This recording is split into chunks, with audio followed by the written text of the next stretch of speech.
What did you do that for? Oh. Iron Man, what are you doing here? Well, I was... Hey! I'm asking the questions. What are you doing here? Who are you? T, watch your back! I see him!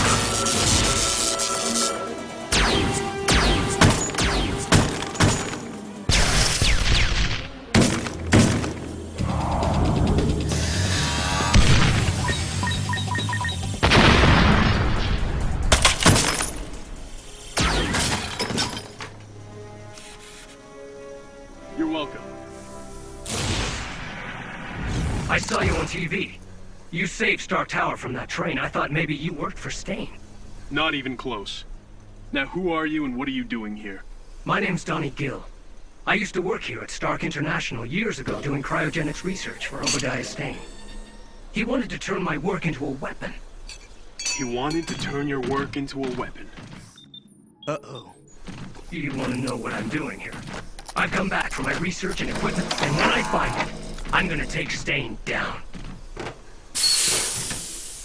Well, in that case, I've got only one question for you. How can I help?